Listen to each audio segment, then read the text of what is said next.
Hola a todos, soy Ismael García Villarejo. Bienvenidos a la Plaza de Economía Digital. Hoy estoy con Nuria Val, corresponsal política de Economía Digital. Bienvenida, Nuria, una semana más. Muy buenas a todos. Y Alejandro Ramírez, director de la revista Inversión. Alejandro, también bienvenido una semana más a la plaza. Gracias, hola.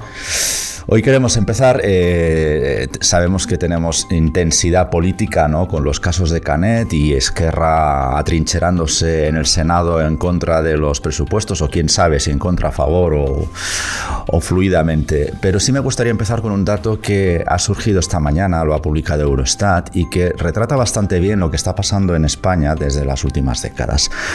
Y es que por primera vez Eslovenia ha superado en PIB a España.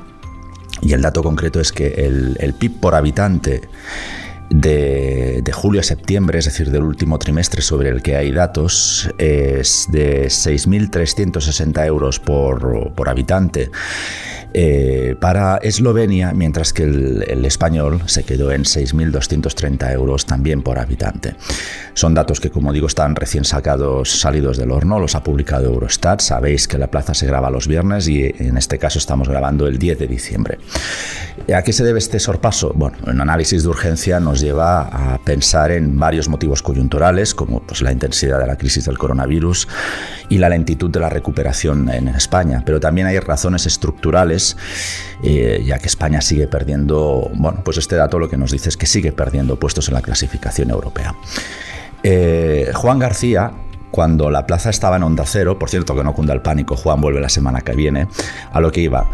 Juan García, cuando la plaza se emitía por Onda Cero, es decir, hace unos 10 o 11 años, ya avisó que la situación política en España nos conduciría a una situación de pobreza. Particularmente ese análisis lo reflejó para la deriva independentista que se estaba creando en Cataluña por entonces, en el 2010 y en el 2011, pero también hacía el análisis, lo extrapolaba al resto de España. Y parece que estamos llegando a esa situación. Bien, vamos a meter un poquito más de contexto. Eslovenia entró a la Unión Europea en el año 2004 y entró al euro en el 2007. El PIB de Eslovenia ha crecido el doble que el de España desde 1995 en términos reales. Antes de la entrada en circulación del euro, por ejemplo, para tener la referencia de la moneda, recordad que eso fue en el año 2001, el PIB per cápita de España era un 43% superior al de Eslovenia. Hoy, con estos datos, es un 2% inferior. ¿Qué es lo que ha pasado? Bueno, en términos absolutos, el valor añadido de la industria, descontando la inflación desde 2001 hasta 2019, creció en España apenas un 4%. Esto se ha visto especialmente en zonas muy industrializadas como Cataluña, es decir, lo que se ha visto es la decadencia de la industria, mientras que en Eslovenia se disparó en un 70%, es decir, el incremento es de 16 veces. En España, el avance del PIB en las últimas décadas se ha logrado incorporando más trabajadores, efectivamente. Antes de que alguien del PP nos deje algún comentario diciendo que en España no se ha parado de crear trabajo, efectivamente, se creó trabajo y se ha creado trabajo durante bastantes años, pero se ha creado trabajo, y lo estamos viendo, de poco valor añadido y sin ganancias, por tanto, de productividad. El resultado se refleja en el indicador de PIB per cápita que estamos comentando ahora, que lo que hace es medir el volumen de producción nacional por cada ciudadano. Durante el verano, el PIB per cápita de Eslovenia, como os comentaba, fue un 2% superior. Y entran en juego los factores coyunturales de la pandemia de coronavirus, que ya sabemos que ha sido particularmente dura con la economía española, pero también los hay más estructurales. Suponemos que a medida que los turistas internacionales vuelvan a España, bueno, pues el sorpaso del que estamos hablando hoy pues se deshará y España volverá a estar por encima de Eslovenia. Pero desde luego lo que parece ya evidente es que el dato de Eurostat nos deja o retrata claramente los males de la economía española, especialmente la ausencia de una estrategia industrial durante los últimos 30 años. Y lo que, bueno, al menos bajo mi punto de vista, es peor, no solo lo que ha pasado en los 30 años, sino lo que puede pasar o lo que no puede pasar en los próximos 30 años. Y es que si no hay política industrial, bueno, es que no está ni se la espera. porque no me ha parecido ver en las discusiones de los presupuestos generales del Estado, bueno, pues estos grandes debates, ¿no? Que en esencia, recuerdo cuando empezaba en esto del periodismo, que era el momento para discutir el modelo económico del país y no, desgraciadamente, leyes audiovisuales. Esto es La Plaza, con Nuria Val y Alejandro Ramírez, y conmigo Ismael García, sustituyendo a Juan García, a quien mandamos un fuerte abrazo. Empezamos.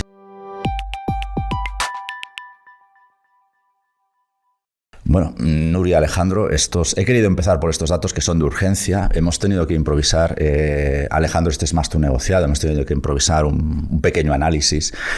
No sé si estás de acuerdo con el diagnóstico que he hecho, a mi juicio, evidentemente, viendo cómo se ha desarrollado Eslovenia y cómo se ha desarrollado España. Parece que haber abandonado la industria a su suerte, bueno, pues nos está trayendo ciertos problemas, o parece que están empezando a aflorar ciertos problemas. No sé si compartes, Alejandro, este diagnóstico que he lanzado en la apertura del episodio de hoy. No, sí, Ismael, lo comparto totalmente. Creo que has hecho un diagnóstico muy acertado de esa fotografía tan negativa que refleja todos los males de la economía española, esa baja productividad y que se acrecienta sobre todo en periodos de crisis. No podemos olvidar que tuvimos una gran crisis en 2008, que ahora se ha unido a esta de la pandemia, y esa vulnerabilidad de la economía española, esa falta de estrategia industrial, ese empleo de trabajadores en actividades de poco valor añadido, hace que esas consecuencias de la crisis, que ese impacto sea superior en este tipo de economía, cuyo modelo pues depende de otras variables que no tienen esa continuidad, ¿no? Por eso, en ese sentido, es algo completamente esperado, sobre todo porque creo que hace un par de semanas en La Plaza también Juan García sacó a relucir cómo todos los indicadores de Eurostat estaban reflejando la pésima situación de la economía española, que estábamos a la cola de todos esos indicadores. Este es uno más que sigue reflejando que esa situación idílica que nos quieren presentar de un crecimiento ordenado, robusto y sólido, pues está muy lejos de lo que es la realidad y de lo que son los datos, que son incuestionables. Y la verdad es que es una oportunidad perdida, porque ya pasó con la anterior crisis y parece que va a pasar con esta, que no se van a sentar las bases de ese nuevo modelo económico, de ese cambio de estrategia que impulsa a la economía española a una situación mucho más favorable, porque se habla de este dato, lógicamente, que es muy llamativo, con Eslovenia, que ha aprovechado muy bien su entrada en la Unión Europea, pero es que también esta caída con socios de la Unión Europea de toda la vida, como Francia, Alemania, es mucho más acusada en España también, que es que no es que sea un fenómeno que afecte a todas las economías más longevas de la Unión Europea, sino que es España la que destaca más negativamente por encima del resto de las economías. Y la verdad es que o se cambia este modelo o vamos cuesta abajo y sin freno. Va a cumplirse un año, Alejandro, de aquel número que sacó Inversión en enero del año pasado, bueno, de este año, mejor dicho, del 2021, en el que varios economistas de primer nivel, explicaban cómo debería, ¿no?, invertir España los famosos 140.000 millones de los fondos Next Generation, ¿no son, Nuria, me corriges? Next Generation, eso es. Recuerdo que había varias firmas que ya avisaban de que sería interesante aprovechar ese dinero para reindustrializar el país. Parece que lo estamos viendo, pero es que me temo que no hay planes de reindustrialización por ningún lado. No sé, Nuria, que está más pendiente de los foros políticos, si alguien habla de reindustrialización, pero al menos yo no los he escuchado. No sé si es que son muy discretos o es que directamente no hablan con ellos, ¿no? De ello, perdón. El problema es, mira, esta semana la Unión Europea abrió el PERTE ya para el coche eléctrico, pero hablando con los distintos empresarios metidos a esto, diciendo que yo quiero ayudas de los fondos, que estamos en ello, ¿qué tal? Decían, es que el gobierno no nos ha dicho nada. Es que no sabíamos ni que la Unión Europea nos había concedido el PERTE esta semana, que lo tuvimos que leer por la prensa. Es que para aplicar a los fondos europeos, Pedro Sánchez se ha dejado muchas cosas y la principal es que todavía no tenemos y no vamos a tener un organismo independiente que distribuya los fondos europeos. Es que lo hace Moncloa con opacidad. Sin transparencia, sin comunicación. Entonces, bueno, hoy me reía porque avisaba el Greco de que puede haber mucha corrupción con el reparto y la distribución de los fondos COVID, y a modo de chanza he puesto en las redes sociales que le tendrían que decir al Greco que no tenemos ese organismo independiente para el reparto de los fondos europeos, ya no es los fondos COVID, es que esto es peor.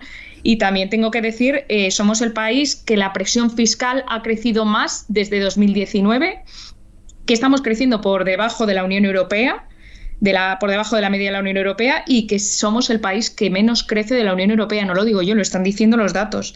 Entonces, el gobierno, como bien has recalcado, se pone a discutir los presupuestos con una inmersión lingüística, hablando de lenguas, del catalán, de para mí más, y sin embargo nos hemos olvidado que durante el COVID apenas se dio ayudas a los empresarios, que ahora se abre el melón de la financiación autonómica, ahora, y es porque se han debido de dar cuenta que lo tenían en una promesa electoral de campaña y dijeron, ahí va, que tenemos que cumplir esto en esta legislatura. Y las elecciones a un año a la vuelta de la esquina y se ponen a decir que tiene que haber un nuevo modelo, con lo que ello supone y con lo que ha supuesto siempre en España, que es una herida que no se cierra, y esperan encima que nos lo creamos. Yo no sé, después de todos estos antecedentes y los que habéis dicho. Ahora que comentas esto, Nuria, también recuerdo que en aquel número, creo que, Alejandro, corrígeme, que a veces la memoria sabes cómo es, pero creo que en aquel número de principios de este año también se reivindicaba la creación de una agencia independiente siguiendo el modelo de los Estados Unidos para repartir los fondos europeos de manera que se pudieran destinar a lo que previamente se habían dicho que se iban a destinar. No hacer rotondas, por ejemplo, que esto somos muy dados en este país a coger dinero público y hacer rotondas, unas rotondas maravillosas, pero no sé si nos ayudará a recuperar las posiciones respecto a Eslovenia. En cualquier caso, parece que nos estamos confiando al turismo, Alejandro, pero Omicron no está dando buenas señales. Esta semana, aunque parece que las vacunas van a poder trabajar mejor de lo que se esperaba sobre esta variante, pero los inversores no se acaban de creer que el turismo internacional vuelva, al menos lo expresan así con sus operaciones diarias. Estamos viendo, Alejandro, cómo los valores turísticos están cayendo con bastante fuerza en España. Están exagerando, publicas hoy un artículo en finanzas.com, optimistas contra pesimistas. Déjame que te pregunte, y eres libre de contestar, evidentemente, no vamos a entrar aquí a hacernos un rufián, ¿no? Déjame que te pregunte si te incluyes dentro de los optimistas o de los pesimistas, con las mismas tesis de los que... Contextualiza un poquito el artículo por si alguien muy mal no lo ha leído, pero contextualiza un poquito el artículo y dinos si estás dentro de los optimistas o de los pesimistas. Bueno, la idea del artículo surge al ver la evolución del mercado estos días en relación con la variante Omicron, porque ha empezado a subir al calor de las noticias que daban Pfizer y BioNTech, diciendo que una tercera dosis de la vacuna puede controlar, puede frenar la propagación de esta variante, pero al mismo tiempo ha coincidido con más medidas restrictivas por parte de algunos gobiernos, como el caso de Boris Johnson, y eso ha puesto muy nervioso a los inversores, lógicamente. Por eso hemos visto esos altibajos, sobre todo en los valores turísticos, de la euforia han pasado al pesimismo, y la verdad es que yo me encuadro pesimista a corto plazo, optimista a largo, pero a corto tengo la sensación de que va a ser complicado remontar esta situación, sobre todo porque nos estamos olvidando de que esta propagación del virus no es únicamente por Omicron, que ya se estaba dando en los países de Centro Europa, en Alemania, Austria, Países Bajos, que estaban tomando medidas pero era por la variante Delta, que Omicron todavía no había llegado. O sea, y en España también ha pasado lo mismo. Este crecimiento de los casos se debe a una propagación anterior. Por eso creo que la situación todavía se puede complicar un poco más si no se consigue frenar a esta variante a corto plazo. En cualquier caso, tiene que pasar el que se vacune con esa tercera dosis a la mayor parte de la población para que sea efectivo. Y si no es efectivo, comentan que hasta marzo de 2022 no tendrían reformulada la vacuna para hacer frente a esta variante. Por eso todo depende del color con el que se mire este escenario, la división entre optimistas y pesimistas, lo que piensan que esto se va a controlar gracias a las vacunas, y los que creen que estas restricciones, sobre todo en un mes clave para el turismo, para los viajes, para el consumo, como es diciembre, pues puede hacer descarrilar esta frágil recuperación económica a la que estamos asistiendo. Pues esperemos, no nos queda, parece, Alejandro, como desde hace 19 meses, creo, si no me he descontado, seguir esperando acontecimientos y cruzando los dedos, ¿no?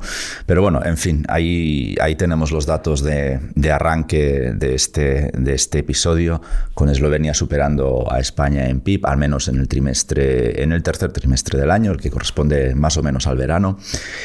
Y como vemos, España totalmente expuesta a que los turistas internacionales vuelvan para recuperar posiciones, no solo frente a Eslovenia, sino, como comentaba Alejandro, frente a las economías tradicionales de la Unión Europea y de la zona del euro. Y mientras tanto, en el Senado, pues yo no entiendo qué está pasando ahí, Nuria, a ver si nos lo cuentas, porque parecía que Esquerra iba a apoyar los presupuestos generales del Estado, al menos así lo hizo en el Congreso, pero cuando suben a la Cámara Alta, pues parece que no. O al menos están mareando un poco más la perdiz. No sé si para ver si arrancan o no arrancan algo más al Partido Socialista. Nuria, anda, échanos un poquito, arrójanos algo de luz, porque de verdad que la necesitamos, en serio. Los que no vivimos la política con tanta pasión como tú, vamos muy perdidos, en serio.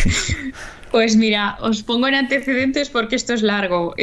Superó el Gobierno el trámite de los presupuestos en el Congreso. Ya sabéis que primero se discute sobre unas enmiendas totales que los pueden tumbar de todas, y luego, si superan ese trámite, enmiendas parciales. Y se repite la historia, una vez que se aprueba esto en el Congreso, se repite la historia en el Senado. ¿Qué ha pasado en el Senado? Que Pedro Sánchez ha logrado pasar el trámite de las enmiendas totales, pero quedaban las parciales y quedan las parciales. Ayer se discutía, era la fecha clave, para ver si los presupuestos pasaban o no pasaban. Pedro Sánchez quería pasarlos limpiamente, sin ninguna enmienda, porque si no se aprueban enmiendas el 21 de diciembre, pues ya quedan listos y ya empaquetados ya en tiempo y forma, que decía el presidente, ¿no? Para ser aprobados el 1 de enero. Lo que pasa es que a Esquerra le gusta tocar las narices porque, entre otras cosas, la ley audiovisual, ellos creían que la habían zanjado, que una cuota del 6% para Netflix para poner todas las películas en catalán estaba muy bien. Y yo no sé, de verdad, yo quiero pensar que nos están tomando el pelo, porque hay asesores parlamentarios, y esto se tenía que dar cuenta Esquerra, que no se puede obligar a plataformas que ni siquiera tienen sede en España, por ejemplo, HBO Max o lo que sea. No, yo lo que me preguntaba de todo esto es si habían hablado ya con Mickey Mouse y qué decían ellos, ¿no? Pero bueno, en fin. Es que, claro, no puedes obligar, tú pactas con el Gobierno de España, muy bien, pero el Gobierno de España no puede obligar a estas plataformas a que esos contenidos se destinen en catalán, porque precisamente es la Unión Europea la que impone eso y se acuerda, y no el Gobierno de España a determinadas plataformas, es decir, que ni siquiera tienen sede en España. Déjame, Nuria, a ver si te estoy interpretando correctamente. Es decir, España no tiene capacidad legislativa para imponer estas cosas. Es lo que interpreto, ¿eh? ¿Es cierto? Y se cayó. En la negociación con Esquerra se cayó. Esquerra se creía el rey del mambo, el rey del mundo. Y claro, se sintieron pues timados, no sé por qué, porque esto ya tendrían que saberlo. Asesores hay, repito, en el Congreso y en el Senado para decir al grupo de Esquerra, oiga, nos están vendiendo una moto. y se la creyeron. Entonces también dicen que hay flecos sueltos, se cabrearon, que nuestro voto no está atado, y para que veáis nuestra mala fe de que vamos a seguir poniendo piedras en el camino, pues os metemos 16 enmiendas que registraron ayer.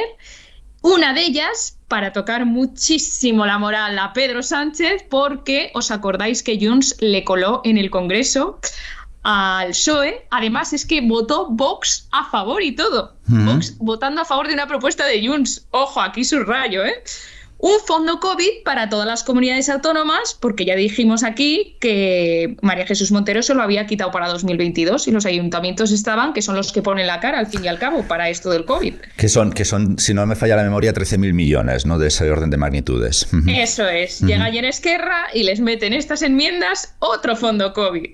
Y claro, María Jesús Montero ayer que no estaba, la vimos con la cara desencajada, que ella dijo que no, que esto no procede, que se va a tumbar. Y claro, ahí está la disputa. ¿Qué pasa? La letra pequeña es que Esquerra puede retirar estas enmiendas y tiene de plazo hasta el 21 de diciembre. En el mismo debate puede decir las retiro porque Pedro Sánchez me ha dado el oro y el moro. Y creemos que esto va a ser así. Déjame que vamos a ver si te he entendido. Corrígeme, por favor, porque lo que yo he entendido es de juzgado de guardia. Sí. Es decir, el Partido Social y el Gobierno promete a Esquerra una legislación que no puede hacer porque es competencia de la Unión Europea. Eso, ¿hasta ahí es eso así, Nuria? Sí, sí, bien. Sí. O sea, el Gobierno promete algo que no puede hacer porque es competencia de la Unión Europea, de las cosas estas que hemos echado la pelota para arriba y que nos legislen desde Bruselas, como otras. Bien, Esquerra Republicana se lo cree y acepta. Claro. Entonces, cuando se da cuenta que eso no puede ser porque no es marco competencial del Estado, entonces maniobra sí en el Senado. Esto es lo que yo he entendido. Exacto. Nuria, por favor, corrígeme porque es que me parece si es así de juzgado de guardia. Exacto. Ya quieren imponer o más cuota para el catalán o más... todo gira alrededor del catalán, de la inversión lingüística. Bien, pues vamos, me sabe, mi capacidad de sorpresa se agota, como diría Juan creo que fue la semana pasada cuando lo dijo, pero bien, a partir de aquí, ¿qué capacidad real? Nos has comentado que puede retirarlo, pero ¿qué intención? Sabemos qué intención tiene Esquerra Republicana de complicar los presupuestos generales del Estado. Sí, por supuesto, o sea... A partir de aquí se abren otra vez las negociaciones. Esa puerta cerrada no nos vamos a enterar porque a los periodistas nos dicen que quieren el fondo COVID y otras cositas. Lo que luego se apruebe y la letra pequeña es lo que tendremos que ver. Y tienen de plazo hasta el 21 de diciembre, que se vuelve a abrir el debate en el Senado para zanjar, de hecho, estas enmiendas parciales y a ver lo que pasa. Esquerra tiene hasta el 21 para retirarlas. Eso será que habrá cedido Pedro Sánchez en alguna cosita más. Ajá. Alejandro, tu análisis, porque yo estoy ya absolutamente noqueado después de esta explicación, en serio. Nuria ha definido perfectamente y ha dicho lo que yo pensaba decir, que esto es una auténtica tomadura de pelo. Es que no me creo que una ley audiovisual que no se lleva gestando desde la semana pasada, sino que lleva meses y meses en elaboración, que no haya nadie que se haya fijado, haya leído, haya consultado qué dicen las directivas europeas sobre este asunto, es que me parece por parte también de tanto por el gobierno como por Esquerra, que no estén al tanto de eso, que no me lo creo. No sé, es que esta es una jugada de trilero que veremos a ver cómo acaba la partida, porque es que es incomprensible. ¿Cómo vas a poner en marcha una ley sabiendo que es imposible implantar ese tipo de cuotas? Y ahora, por muchas enmiendas que presente Esquerra, la directiva europea no va a cambiar. O sea, por ese camino no va a seguir. No sé qué se puede inventar, pero será otra cosa diferente a una ley audiovisual y me imagino que tendrá un poco más margen de maniobra si quieren implantar algo que Europa ya te lo tiene completamente frenado. Por eso me parece que la línea irá en otro tipo de concesiones, en ceder en otro tipo de historia que camuflen un poco esta historia que si es real, yo no me lo puedo creer. ¿Para qué queremos un gobierno? ¿Para qué queremos tantos asesores? ¿Para qué queremos tanta gente que no se dedique a la hora de elaborar una ley de ver qué dice la directiva europea, que eso es de primero bueno, es lo primero que tienes que hacer cuando empiezas a legislar. Claro, claro, ver qué límite tiene esa ley, ver qué no puedes aplicar, y resulta que eso es lo más clarito que dice la directiva europea, y ellos siguen empeñados en seguir por ese camino, y la verdad es que ahí se van a encontrar con una barrera, porque es imposible. A ver qué se inventan para salir de este atolladero, pero que deja en muy mal lugar tanto a Gobierno como a Esquerra, que es que ni se han preocupado de ver en qué consistía esta ley y de ver qué dice la directiva europea, y me parece que eso es algo inadmisible. Mi análisis de urgencias es que estaban todos haciendo un paripé, ¿no? Porque si tú lanzas una propuesta a ver si convences a estos, los otros te la compran, entiendo que para venderla a la galería porque nadie mira las directrices europeas, y demás, estaban haciendo un paripé de entrada, porque presupongo que Esquerra estaba dispuesta a apoyar al PSOE y simplemente estaban generando el marco, el contexto, para justificar ese sí. No sé, Nuria, si me estoy desviando demasiado, o sea, no sé si me estoy colando demasiado. Yo creo que Esquerra no lo sabía y el gobierno sí. No, Esquerra es muchas. Yo creo que Esquerra tienen muchos defectos en Esquerra, como todos los partidos, pero no son tan infantiles. Y hay muy buenos, los sé de buena tinta, hay muy buenos asesores legales ahí. El gobierno, pero las negociaciones son un juego de trileros, y el gobierno dice, sí, yo te doy esto, habiendo leído la letra pequeña, dice, yo te lo concedo, sí, claro. Y luego también es otro paripé para aprovechar y seguir negociando más. Entiendo, por tanto, que si siguen insistiendo con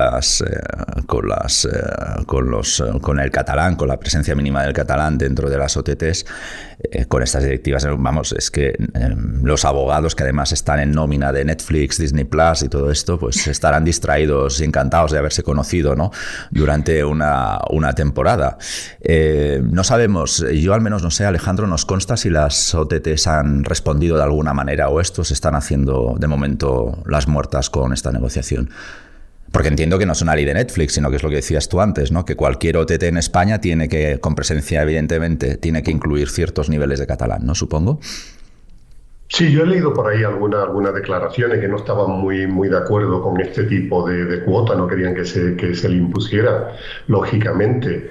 Y más también, ellos tenían la sorpresa por el reciente viaje, este verano, de Pedro Sánchez a Estados Unidos, que se reunió con estos directivos y que le ofreció prácticamente vía libre en España para expandir su negocio. Entonces estaban muy sorprendidos de este tipo de maniobra, que no entendían muy bien que si por un lado quieren que España sea nuestro nuevo plato televisivo y por otro están tratando de imponer unas prácticas con las que no comulgan este tipo de plataformas. Por eso digo que aquí la sorpresa ha acaparado a todos los implicados.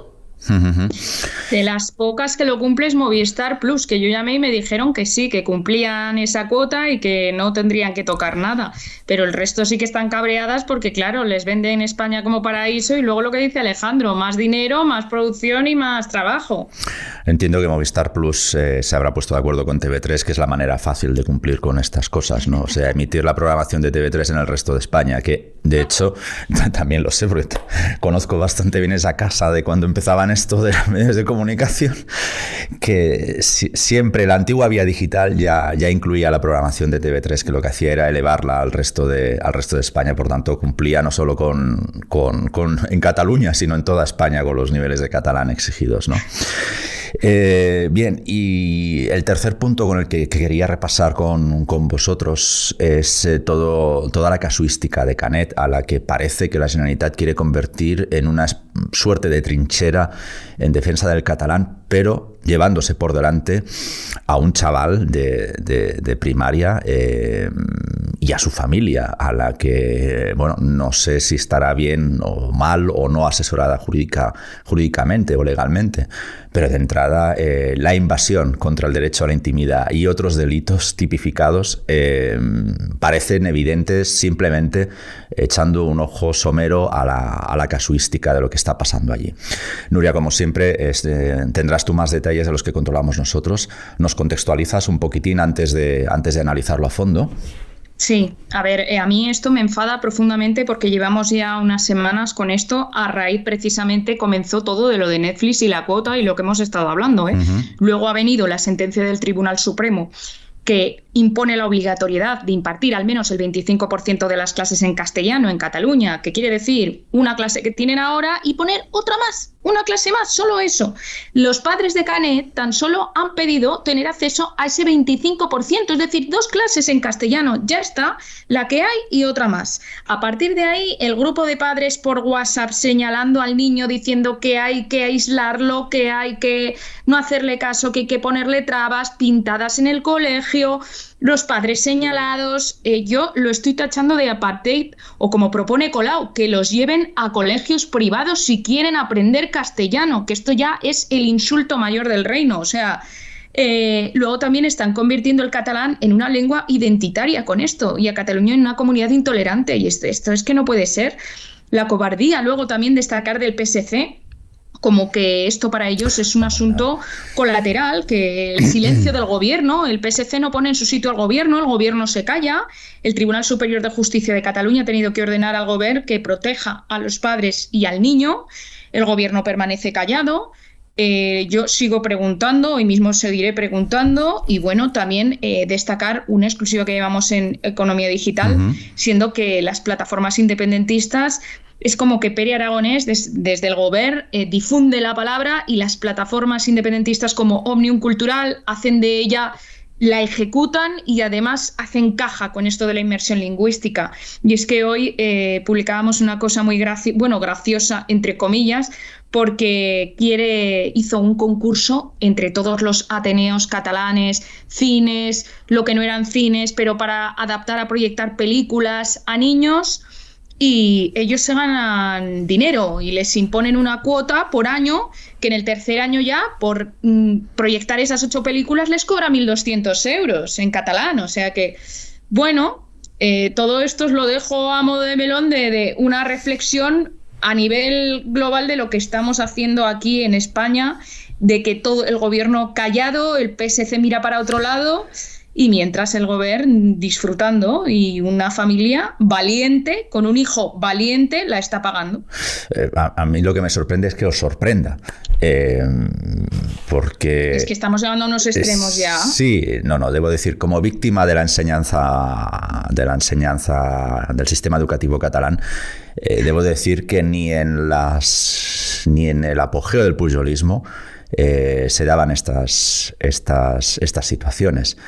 Os daré un dato también, yo en primaria daba más horas de inglés de las que dan ahora de castellano los colegios públicos catalanes.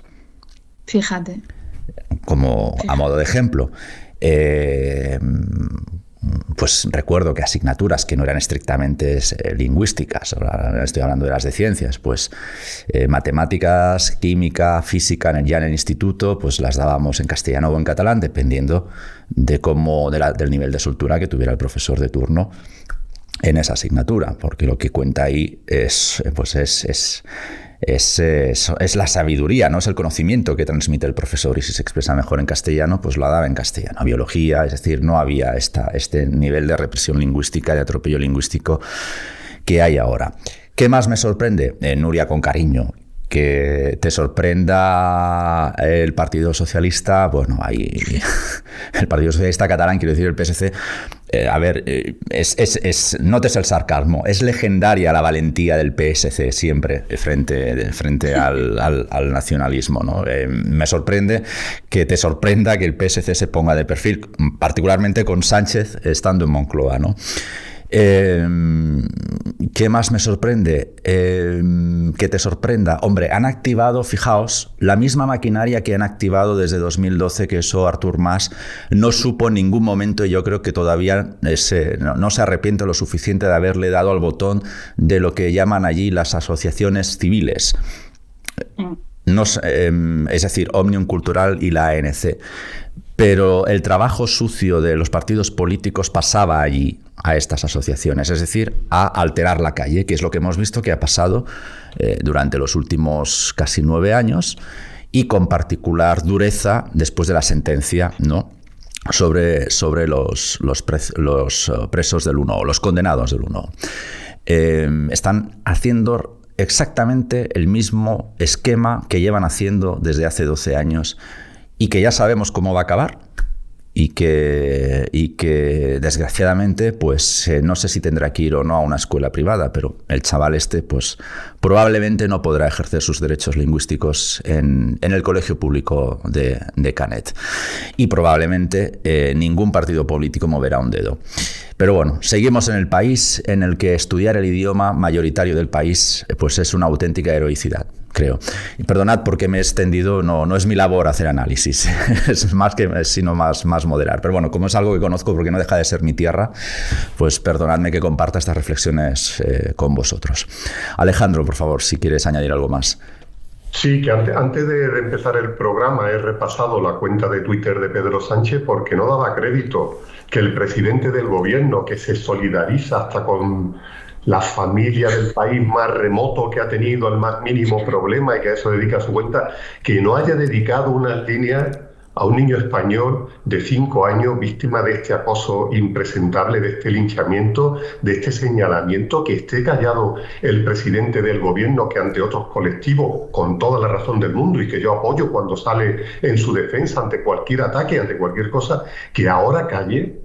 Que la ministra de Educación haga lo mismo, aunque diga que no tenga competencias para intervenir, pero por lo menos una declaración pública. Eres la ministra de Educación, se te supone una especial sensibilidad en esto, pero no, silencio. Y los únicos miembros del gobierno que han hablado ha sido a pregunta de los periodistas, no por iniciativa propia, sino que han notado sí que le han preguntado, oye, ¿qué tiene que decir? Y no he visto una mayor desidia, una mayor dejadez, el salir del paso cuando estamos hablando de unos hechos tan graves, y la verdad es que es muy preocupante un país que no acomete, que no afronta hechos tan graves como lo que estamos viviendo, y unos gobernantes que miran hacia otros lados, que eso es, si antes decíamos que nuestra capacidad de asombro ya está más que superada, con esto no sé ya qué decir, la verdad.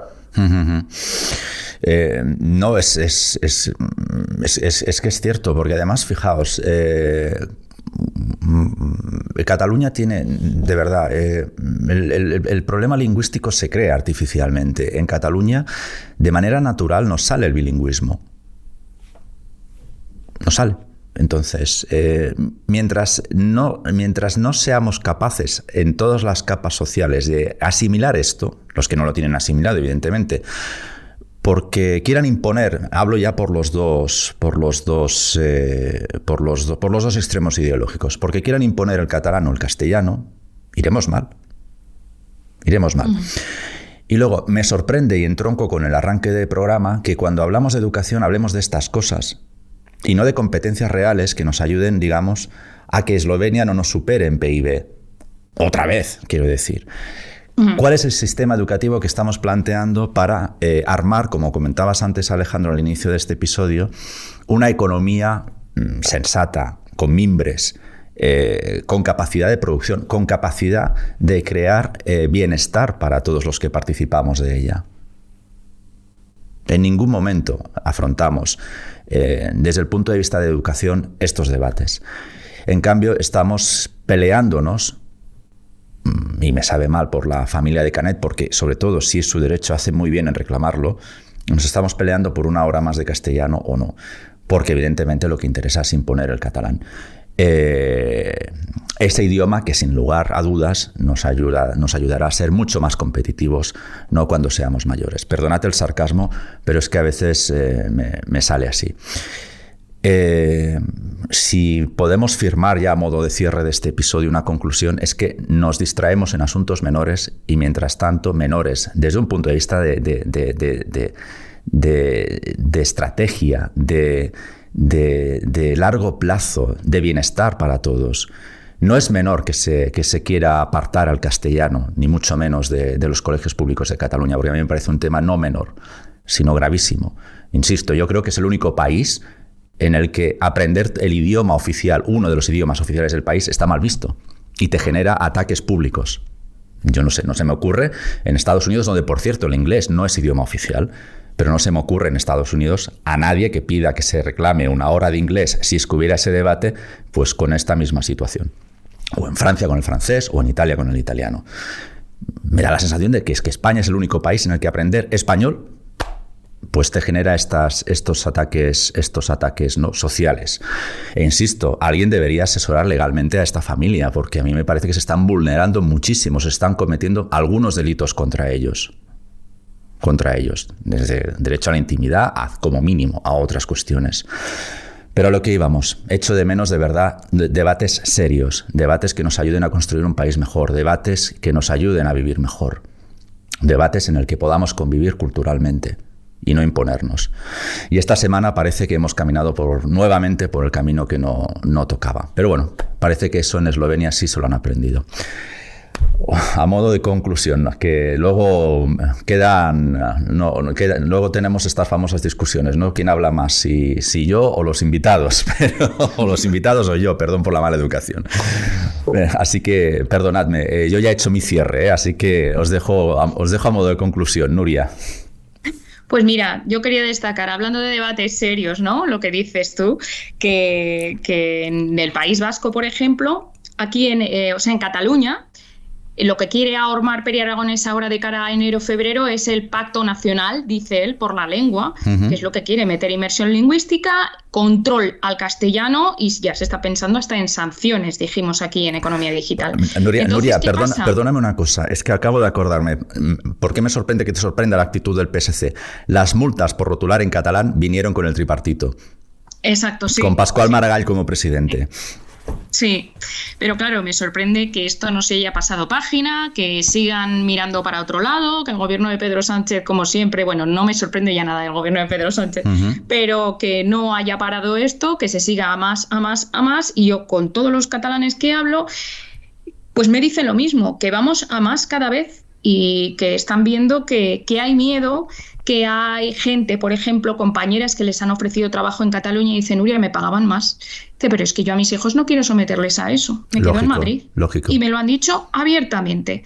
¿Qué está pasando ahora? Pues el Pacto Nacional por la Lengua que quiere Pere Aragonés, que quiere sumar al PSC, que se sumará, no digo que no, pues quiere hasta poner multas y seguir con esta diatriba. En País Vasco están tomando nota y quieren, porque se estaba hablando de un pacto también por la educación allí, de cara al año que viene, el PNV está intentando ahormar con todas las formaciones pues un pacto por la educación, que no venga el gobierno de turno y lo elimine como siempre. ¿Y qué está pasando? Que aparece Bildu y dice, hay que prohibir el castellano. O sea, tú quieres pues yo pongo 3. Y entonces, claro, pues lo típica al Spanish, llega el PNV y dice que ahora pues ve proclive meter ese punto y que se apruebe el año que viene. Entonces, claro, se van a quedar en una comunidad en la que solo se hablen entre ellos y en que no puedan viajar ni salir de allí porque ya nadie se entenderá. Eso es a lo que quieren llegar, yo creo. No lo sé, pienso que es como su independencia, ¿no? Dejarlos a todos allí con una misma lengua y que no entiendan a los de fuera y entonces pues nada. Bueno, para mí Nuria, perdonad porque os he prometido que me iba a callar, pero ya os aseguro que es una última reflexión. El idioma ahora, la lengua ahora, juega el mismo papel que jugó hace unos años, hace 2 o 3 años, el lacito amarillo en las solapas. Correcto. Ni más ni menos. Aquello era simbólico, lo decían, bueno, y... No, simbólico no, es una manera de reconocerse entre ellos. Sí, exacto. Y es la sociedad que se está construyendo. Por eso me sabe mal. O sea, no deja de ser mi tierra, a la que aprecio, pero está absolutamente abandonado y con unas derivas que cualquiera que revise un buen manual de historia sabe perfectamente cómo acaban. Alejandro, y bueno, dime, sí, Nuria. Sí, no, yo quería terminar que luego también animo a los partidos a denunciar estas cosas, porque Ciudadanos, por ejemplo, ha sido esta vez el que se ha adelantado al Partido Popular y a Vox, y por ejemplo ya ha llevado el caso al Defensor del Pueblo, ha pedido la comparecencia de la ministra de Educación en el Congreso y ha registrado preguntas para la ministra de Educación por si acaso no quiere ir al Congreso para que le responda sí o sí. El Partido Popular también dice que va a hacer estas cosas, solo ha registrado las preguntas, y Vox también está en ello y también ha registrado preguntas. Entonces, bien, porque el pasado martes en el Consejo de Ministros preguntamos los periodistas periodistas a la ministra portavoz, Isabel Rodríguez, y no tenía nada ni idea de esta familia de Canet ni lo que pasaba. Dice solo que estos actos los condenamos y punto pelota, y se quedó tan ancha. Entonces, claro, luego llega el presidente, por ejemplo, estoy denunciando también actos contra los periodistas y contra la incomunicación del gobierno. Presidente de Chipre, presidente de la República de Chipre, ayer con Pedro Sánchez de Moncloa, ¿qué hicieron? Pasar una nota a los periodistas diciendo todo lo bonito que habían hablado. Ni rueda de prensa, ni preguntas, ni nos dejaron pasar a los periodistas, solo a los fotógrafos. Hoy, viernes, primer ministro de Francia, Jean Castex, el mismo procedimiento. Ni periodistas, solo rueda de prensa habitual del Consejo de Ministros, y el presidente no da la cara. Y ya está preguntando el Partido Popular por qué cada vez que tiene que hacer viajes Pedro Sánchez pone un viaje a las 10 de la mañana para tener que ir en Falcon y tener que gastar el doble de escoltas a desplazarse por toda España. Eso también. Quería quedarme aquí con esta denuncia. Nuria, como Madrid le siga siendo tan incómoda a Pedro Sánchez, se vuelve a La Palma este fin de semana a ver el volcán, ¿no? Tampoco lo quieren en La Palma porque no llegan las ayudas. Bueno, eso se empiezan a darse cuenta que Sánchez promete euros que luego no llegan. De hecho, hay un perdonadme, es que hay un artículo hoy de Carlos Segovia en El Mundo que me parece delicioso, que dice: OCDE, en España se están prometiendo muchas cosas difíciles de cumplir. Me ha parecido... Carlos Segovia tiene mejores artículos, pero este me ha parecido, porque al fin y al cabo estaba recogiendo lo que decía la OCDE, pero es que esto me ha parecido tan ilustrativo de lo que es Pedro Sánchez en el fondo, ¿no? Perdón, Alejandro, que creo que te he interrumpido un par de veces. Nada, solo quería recordar una cosa que me parece también que siempre hay que ponerla sobre la mesa, porque antes Ismael decía que España es prácticamente el único país del mundo donde se prohíbe su propia lengua. Y yo creo que también es el único país del mundo donde no se cumple la sentencia del Tribunal Supremo. Bueno. Es que esto es algo que por mucho que lo digamos, se escapa cualquier entendimiento. Pero particularmente en Cataluña, donde cumplir una sentencia va a pasar a ser algo exótico. De hecho, debe serlo ya, pero bueno, en fin. Y recordar que esta familia precisamente lo que ha hecho ha sido pedir que se ejecute esa sentencia, ni más ni menos, que no está pidiendo ninguna ilegalidad ni algo raro. Por eso es grave, pero por eso no me sorprende, porque las sentencias en Cataluña, sobre todo las que afectan a educación o lengua, nunca se cumplen. No es la primera que ha habido, no es el primer caso como Canet que ha habido, y todos acaban igual, con el niño apartado. Por eso insisto en que el idioma ejerce el mismo efecto social que el lazo amarillo en su momento, aunque por suerte el lazo amarillo parece que decayó, pero es más sutil con el aspecto educativo. Y lo que me sabe mal es que el sistema educativo sirva para eso y no para generar una economía que nos permita vivir a todos mejor. Y pues oye, todo el mundo dice, y es cierto, que España es suertuda en el sentido de que tiene lenguas, no una lengua, varias lenguas, en este caso cooficiales, ¿no? Vuelvo a lo de antes. En los territorios donde hay dos lenguas oficiales, al menos en Cataluña, se tiende de manera natural al bilingüismo. No sé por qué no estamos hablando de otras cosas y no sé por qué se permite que familias como la de Canet sufran lo que están sufriendo. Pero bueno, por no incidir más en mi tesis, que creo que la he expuesto bastante rato antes. Pero sí, Alejandro, y es que estoy convencido que es el único país en el mundo en el que estudiar uno de los idiomas oficiales, no sé si estará penalizado. Parece que en el Partido Nacionalista, o ¿quién decías antes? Bildu, ¿no? Quiere legalizarlo, ¿no? ¿Me has dicho, Nuria, antes? Que no se hable castellano. Que no se hable castellano. Bueno, de momento no está penalizado, pero ya hay gente que empieza a ponerlo sobre la mesa, y me parecería, pues, desde un punto de vista catastrófico por todos los efectos. Luego nos extrañaremos si el año que viene pues Vox sale disparada, como las encuestas que vimos del Confidencial esta semana, que la dan ya por 68 o 70 diputados, más o menos, y creciendo. Luego nos extrañaremos de que si viene la ultraderecha o no viene la ultraderecha. Pero en fin, amigos, Nuria, si te veo el gesto, 15 segundos, que nos vamos. No, nada, partiendo de la base que tenemos a la ultraizquierda ya metida en el gobierno ya... Bueno, sabéis que soy de la teoría, Nuria, Alejandro, que la ultraderecha en España existe porque existe la ultraizquierda. Entonces, a partir de ahí, pues veamos cómo vamos. Pero no me extraña, insisto, me sorprende también que sorprenda que Vox cada día vaya creciendo más en las encuestas.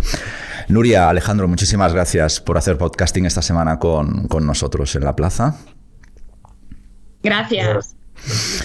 Y a vosotros, amigos, recordad que Juan García vuelve la semana que viene a darle a darle sentido a La Plaza, ¿no? A poner a su programa a la altura habitual. Hemos hecho lo que hemos podido para sustituirle. Pero, como os comento, la próxima semana vuelve a estar con todos vosotros. Seguimos en contacto. Sabéis que voy a aprovechar y voy a hacer un poco de autopromo. Sabéis que cada tarde estamos en los podcasts de finanzas.com cerrando mercados, y a Alejandro abriendo los mercados y yo mismo cerrándolos. Así que si queréis pasar por el canal de finanzas.com, ahí estamos cada día Alejandro y yo. Insisto, muchísimas gracias, descansad este fin de semana y muchísimas gracias por el privilegio de vuestro tiempo. Hasta la próxima.